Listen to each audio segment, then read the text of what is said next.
Woo! What's up, guys? Cyn for the win here.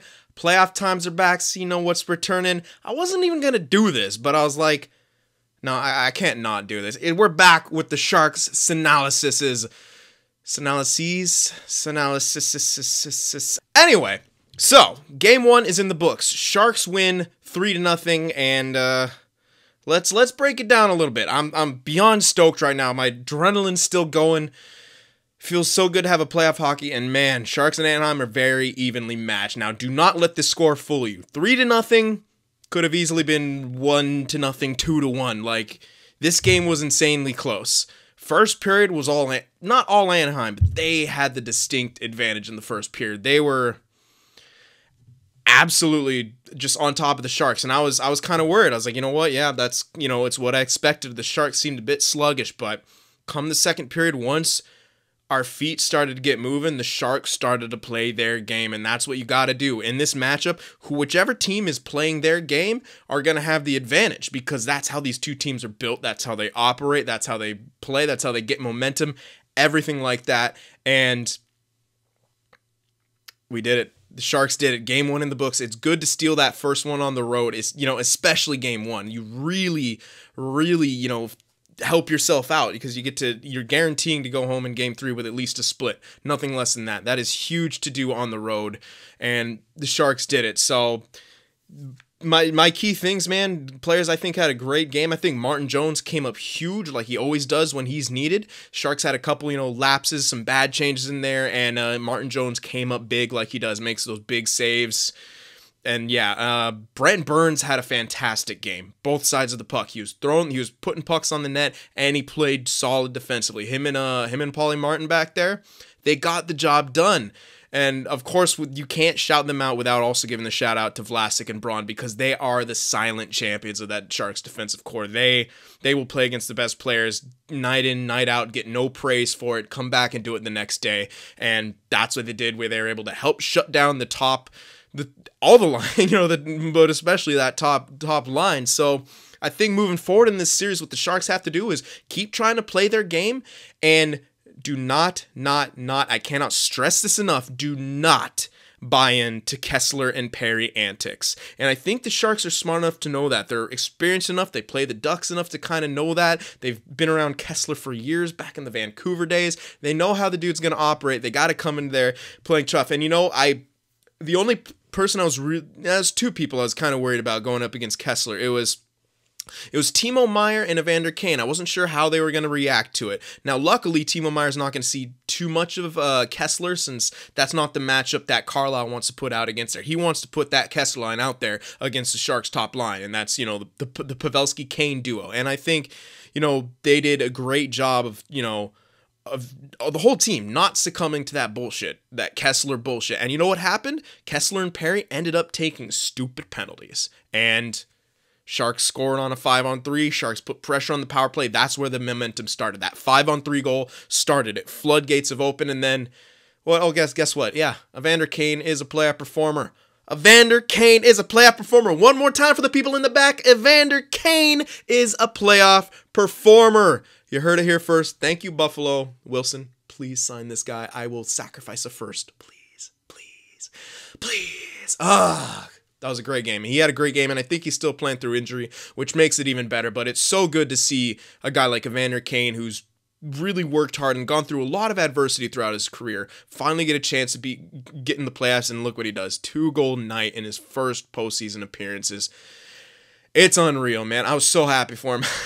I was actually on a friend date with my friend, and she and I were in a restaurant, and both of us were both Sharks fans. We were watching the game, and we were just super stoked to see not only him score 2 quick ones, but just to see that it's Evander Kane getting the goals. And it turned an already great night into an amazing night. You know what I mean? It's just so good, man. It's just unreal.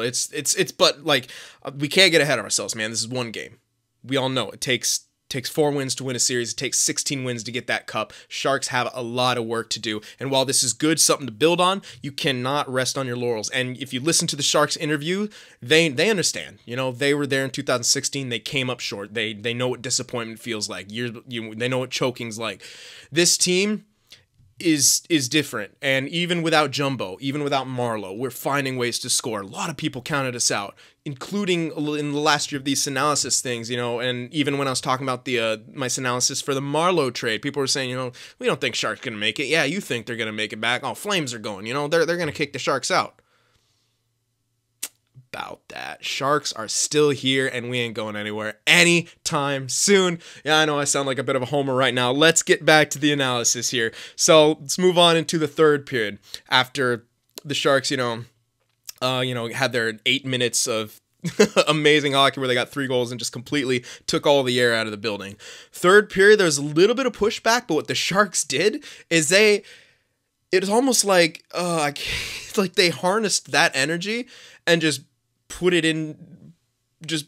into their amazing defensive play. They took what I can't even think of what I'm trying to describe it as. The dude in the X-Men, the first class, who takes that energy and does whatever the hell he wants with it. That's what it felt like the Sharks did with the Ducks' bit of pushback, and they just took that energy and just absorbed it and just kept playing the game. Pucks in deep, forechecking, puck possession, and it was too little too late for Anaheim at that point. And I really liked that the San Jose Sharks didn't sit back. They've had a tendency to do that in games with the leads, and they did that last year against the Oilers, and that's what cost them the series. They sat back when they got leads. They did not do that this night. Maybe they did a bit because, Sharks are a defensive team. You can call it maybe sitting back a bit, but they were very responsible defensively, and they still tried to keep pressure on in the other end. They didn't let Anaheim run all over them.